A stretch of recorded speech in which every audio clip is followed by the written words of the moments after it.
Is good morning, children. Beta, in last period we have understood about the rational or irrational numbers. Okay, again I am repeating. Rational numbers are those numbers which can be written in the form of p upon q.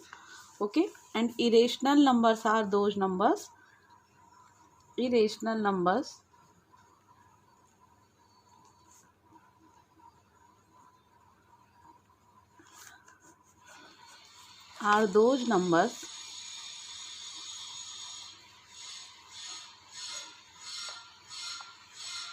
which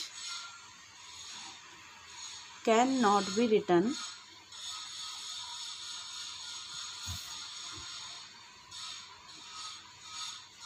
in the form of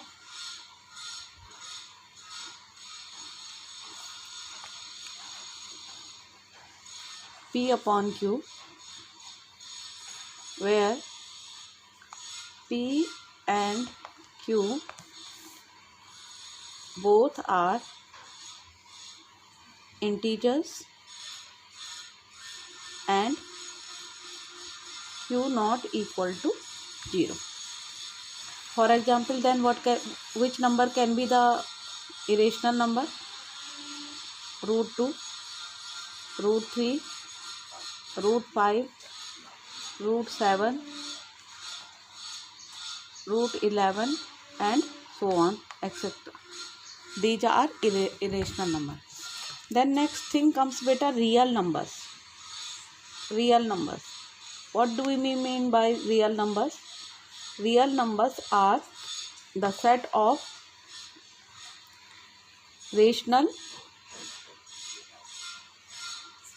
and irrational, rational and irrational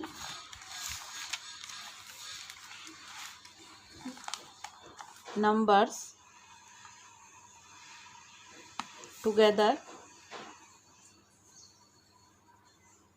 are known as real numbers. Real numbers. Okay, beta.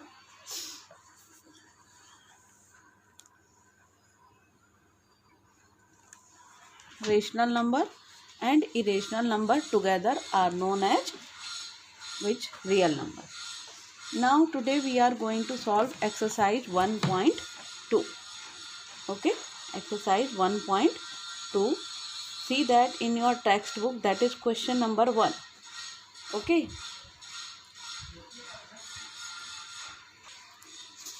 Now see that beta, exercise 1.2, question number first. Okay. See that now, what is the first question? That every irrational number is a real number. Okay. Every irrational number is a real number. So the statement is true beta. Why? Because just now I told you that the rational number and irrational number together are known as real number. So every irrational number will be a real number. This statement is true. Okay. And second one is every point on the number line is of the form root m, where m is a natural number. We know that how we can say that we have to justify this also. We know that the real numbers can be represented on the number line. Okay. Real numbers can be represented on the number line. Thus, every point on the number line is of the form root m, where m is a natural number. So, this statement is also true. Okay. Why? Because real numbers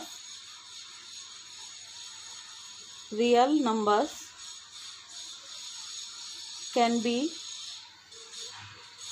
represented on the number line. On the number line.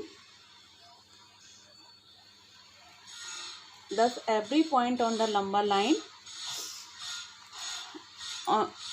rest of the statement will come from the question. Okay. now come to the question number 3rd. Every real number is an irrational number. Every real number is an irrational number. This is false, beta. Okay, why this statement is false? What he is saying, every real number is an irrational number. No, real number is a combination of rational and irrational number both. So how the real numbers can be only irrational number? It may be rational also. So the statement is false. Okay, now come to the next question, that is question number 2. Now see that, beta, what he is saying in this question number 2. Okay, are the square root of all the positive integers irrational? If not, give an example of the square root of a number that is a rational number. Okay, beta, see that now it is false.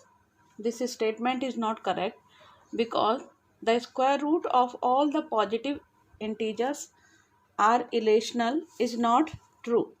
Okay, this statement is not true.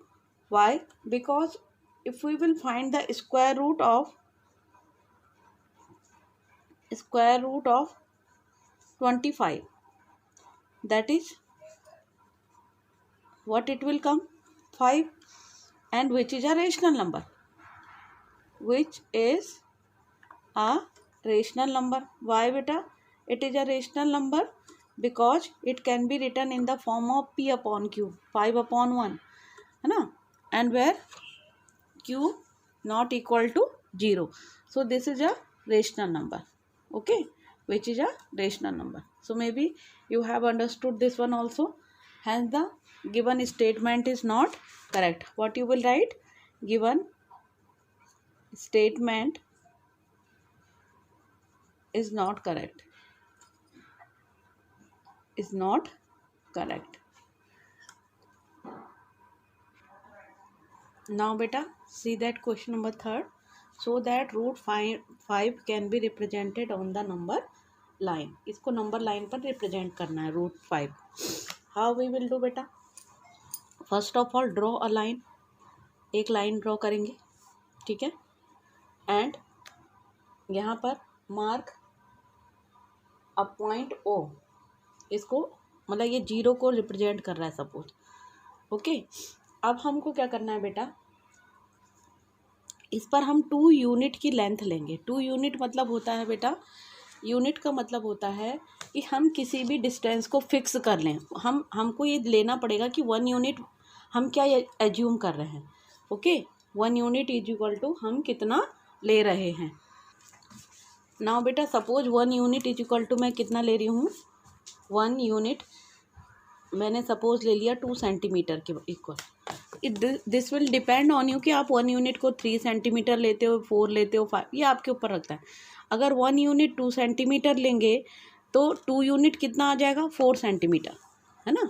2 unit कितना आ जाएगा, 4 centimetre. तो मैं यहाँ पर क्या करिए, 4 centimetre की मैंने ये लाइन खींची. ये किसके बराबर है, मेरा 2 यूनिट है. कितना है बेटा, ये 2 यूनिट है. ठीक है, what is this, this is 2 unit till here to here. ये सपोज पॉइंट ए है, ये कितना हो गया हमारा, 2 यूनिट हो गया. ठीक है, अब इस पॉइंट ए पर हम 90 डिग्री का एंगल बनाएंगे.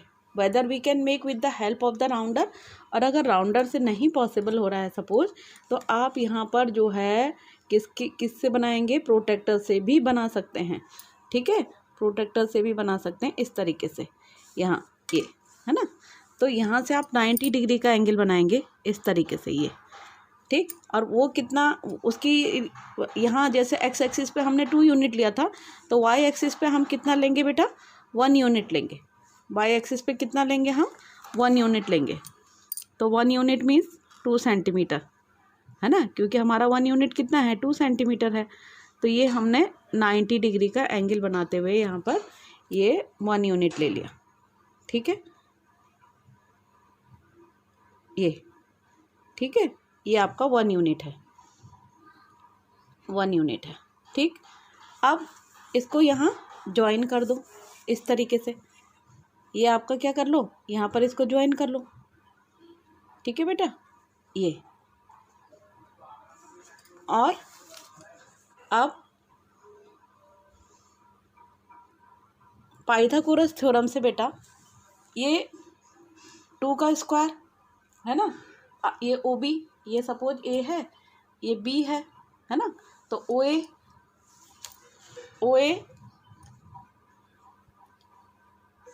ओ B square is equal to बेटा ओ ए स्क्वायर और प्लस ए बी स्क्वायर। ठीक है, तो ओ बी स्क्वायर कितना हो गया आपका, ओ ए कितना लिया है आपने 2 यूनिट लिया है, यानी 2 का स्क्वायर और प्लस ए बी लिया आपने 1 का स्क्वायर, तो O B square is equal to कितना आ गया 4 + 1, तो O B square is equal to आ गया बेटा 5 है ना, तो O B is equal to कितना आ जाएगा √5। ठीक है, अब इस √5 वाली डिस्टेंस को आप नंबर लाइन पर रिप्रेजेंट करेंगे। ठीक है, और कैसे रिप्रेजेंट करेंगे वो हम आपको बता रहे हैं। ये देखो बेटा कैसे, इस वाली डिस्टेंस को अपने कंपास में फिल करो, यहाँ से ओ बी वाली डिस्टेंस को ये, और अपने राउंडर को आप ओ पर ही रहने देंगे सेंटर पॉइंट में, और इस वाली ओ बी डिस्टेंस को आपने अपने कंपास में फिल करा और उसके बाद में इसको यहाँ पर ऐसे रिप्रेजेंट कर दिया, तो दिस डिस्टेंस विल रिप्रेजेंट, ये वाला जो पॉइंट होगा आपका ये √5 को रिप्रेजेंट करेगा। ये वाला जो पॉइंट है ना ये √5 को रिप्रेजेंट करेगा यहाँ पर, इसको बोलेंगे C. So in this way irrational numbers can be represented on the number line. ठीक है, अब इसका पूरा प्रोसीजर आप लिख सकते हैं, कैसे करा आपने। ठीक है, क्या लिखोगे, draw an arc with centre O and radius O B, draw an arc with centre O and radius OB to cut the number line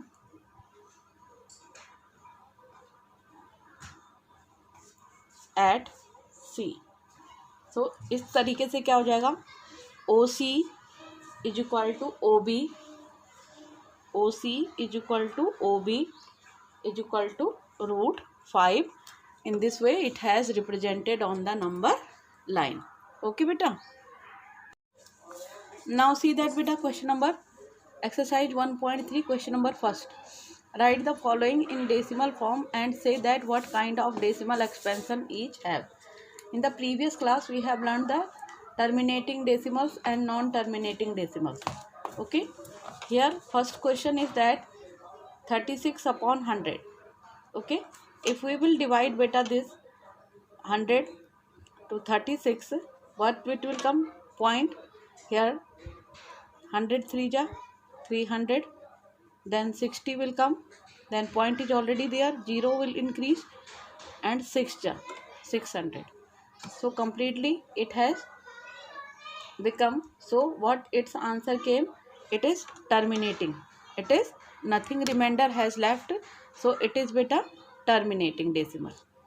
Okay, now see that second part 1 upon 11. Okay, now divide 11 by 11, 1 point here 0, still it is not divisible. Okay, so put 0 here, or in this way 11 9 ja 99. Okay beta, so again 1, फिर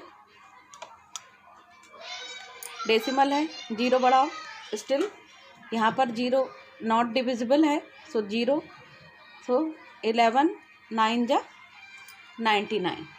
okay, again 1 decimal है 0, still division is not possible, so 0 will go there, and here 0, so 11 9 ja 99. Okay, and in this way this process will continue, remain continue, again 1 will come. So what is it is coming beta, 0.09 09 or 09, so it is not terminating. What kind of decimal is that? Non terminating, non terminating and repeating ना। तो आप इसको क्या लिख सकते हैं, 1/11 is equal to बेटा 0.09 बार, ये इसको लिखा जा सकता है। Okay, so in this way we can find the different type of decimals. Now come to the next part. Now see that beta question number third part. Third one is 4 1/8. So if you will simplify it, 4 8 32 and 1 33, 33/8. अब 8 का divide कीजिए 33 में, 8 4 32, 1 बचेगा, then point यहाँ 0, 8 1 8, 10 - 8 2, again 0, 8 2 16, यहाँ 4.85 40, तो ये कितना आया बेटा 4.125. Okay, so it has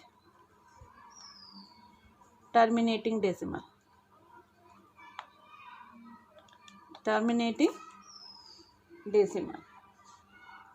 Okay,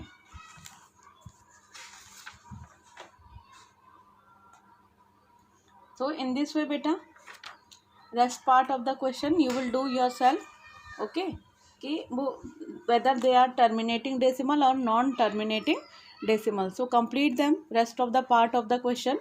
Okay, nothing is there, division everybody knows, so you can do those question yourself. Okay, now come to the question number 2. Now see that beta, you know that 1/7 is equal to 0.142857 bar. If you will divide it, it will come means 142857 bar. Can you predict what the decimal expansion 2/7, 3/7, 4/7, 5/6/7 are without actually doing the long division? हमको इसके लिए long division नहीं करना है. With the help of this we have to find that what kind of decimal expansion they have. Okay, अब देखिए, see that how we will do this one.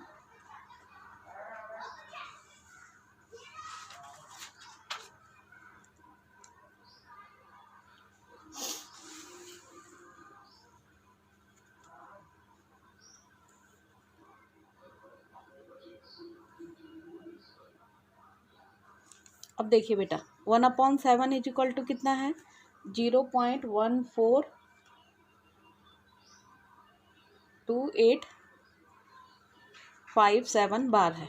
ठीक है, now you have to find, आपको कौन सा find करना है इसमें से 2/7.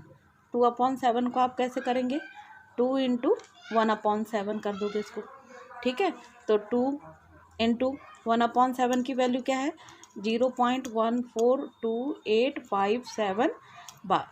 अब आप इसको मल्टीप्लाई कर दो, 2 7 14, कैरी 1, 2 5 10 और 1 11, कैरी 1, 2 8 16 और 1 17, कैरी 1, 2 2 4 और 1 5, 2 4 8 और 2 1 2, 0 पॉइंट.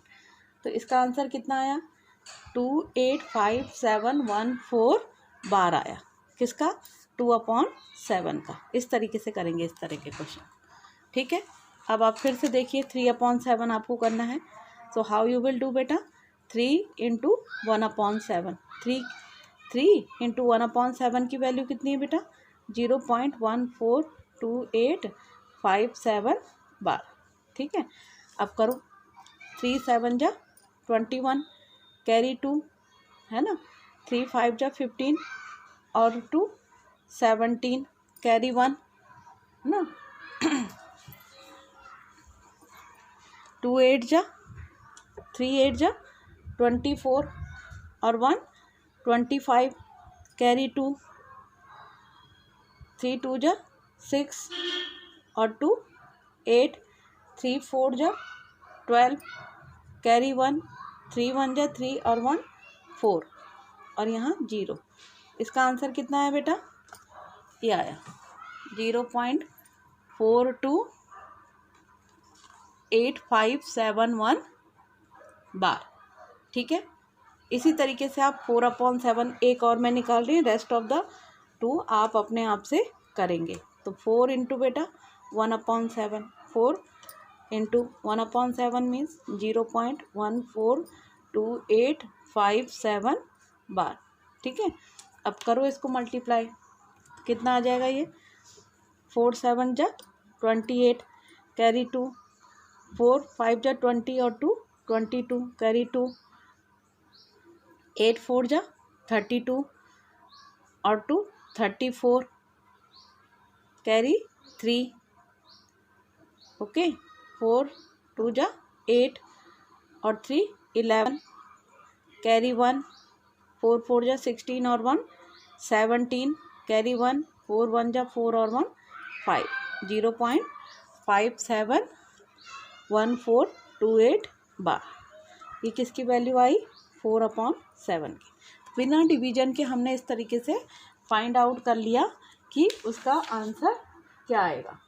ठीक है, सो बेटा in this way rest of the 2 5/7 and 6/7 you will find yourself. उसको आप अपने आप से करेंगे। Okay, now come to the next question. Now see that beta question number 3, express the following in the form of P upon Q where P and Q are integers, means you have to write them in the form of rational numbers की form में आपने लिखना है। तो first question first part I am doing x is equal to, बेटा हमने इसको x assume कर लिया, x is equal to 0.6 bar. x is equal to इसका मतलब क्या है? 0.6666 एंड सो ऑन। अब मैं क्या करूँगी, इसको multiply, this is as equation number 1। Okay, multiply the given equation को किससे मल्टीप्लाई कर दो? 10 से। तो ये कितना हो जाएगा? दोनों साइड में करेंगे आप, तो 10x इज इक्वल टू कितना हो जाएगा? जब आप इसको मल्टीप्लाई करेंगे तो ये 10 से, तो ये क्या आ जाएगा? 6.6666 बार। ये इस तरीके से चली जाएगी। अब ये जो इक्वेशन नंबर 1 था, जो आपका इक्वेशन है ऑलरेडी, इसको इसके नीचे लिख दीजिए, x is equal to 0.6666 and so on. Okay, अब सब्ट्रैक्शन कर दीजिए। सब्ट्रैक्शन में क्या होंगे? साइन चेंज हो जाएंगे। ठीक है, 10x में से x गया तो कितना बचा? 9x। ठीक है, अब ये राइट हैंड साइड के सब कैंसिल हो जाएंगे। यहाँ 6 माइनस 0 कितना हुआ? 6 हुआ। 6 माइनस 0 कितना हुआ बेटा? 6 हुआ। तो x इज इक्वल टू कितना आ जाएगा? 6/9। अब इसको 2 से 3 से कैंसिल कर दो, 3 2 जा 6, 3 3 जा 9। तो x इज इक्वल टू कितना आ जाएगा बेटा? 2/3। और ये आपका क्या हो जाएगा? आंसर हो जाएगा। P/Q की फॉर्म आ गई है रेशनल नंबर की। ओके, अगेन फिर से देखिए बी पार्ट, इसका क्या है? 0.47 बार। ओके, तो x इज तो कितना हो गया? 0.47 के ऊपर बार है, यानी 7 7 7 7 एंड सो ऑन। इसको फिर से मैंने 10 से मल्टीप्लाई करा, तो 10x इज इक्वल टू, ये 4 मल्टीप्लाई करने के बाद में ये डेसिमल यहाँ चला जाएगा, 4.7777 एंड सो ऑन। अब इस वाली इक्वेशन को नीचे लिख दो, x is equal to 0.4777 and so on. Subtract करो, 10x में से x गए तो 9x is equal to 4 minus 0 4, और यहाँ 7 में से 4 गए तो 3, 4.3, और बाकी ये सारे कैंसिल हो जाएंगे आगे वाले सब्ट्रैक्शन में। ठीक है, अब 9x इज इक्वल टू 4.3, तो x इज इक्वल टू बेटा 4.3/9। यहाँ से डेसिमल हटाओ, 90 कर दो, तो कितना आ गया इसके? 43/90 हो गया। इस तरीके से आप आपने इसको P/Q की फॉर्म में लिख दिया है। ओके, तो same way C part of this question you will try yourself. Okay, that will be your homework. Do that question yourself. उसको आप अपने आप से करेंगे। Okay, now come to the, जितने नंबर के ऊपर बार है ना, जैसे 0. उसमें क्या है, सी पार्ट में क्या है, 0.001 है ना, 001 इसके ऊपर बार है, यानी x इक्वल टू कितना होगा, 001 001 001 इस तरीके से। तो आप इसको किससे मल्टीप्लाई करोगे बेटा, डेसिमल के बाद में कितने नंबर्स के ऊपर बार है, 3 के बाद बार है, तो आप इसको 1000 से मल्टीप्लाई करेंगे। किससे मल्टीप्लाई करेंगे आप इसको, 1000 से, और फिर अपने इक्वेशन को उसमें से सब्ट्रैक्ट कर लेंगे। So do this question yourself. Okay बेटा, express 0.9999 in the form of P upon Q. Surprise by your answer with your teacher and classmates. Discuss why the answer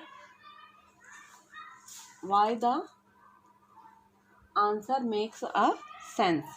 okay बेटा, यहाँ पर x इक्वल टू कितना है, 0.9999 and so on. इसको 10 से multiply करो, 10x equal to, फिर वैसे ही करना है it is as we were doing earlier. Okay, अब x इक्वल टू कितना है बेटा, 9, 10x से मल्टीप्लाई करोगे तो डेसिमल एक प्लेस राइट में चला जाएगा, 9999 एंड सो ऑन। तो अब इसके नीचे इस वाले को लिख दो, x equal to 0.9999 and so on.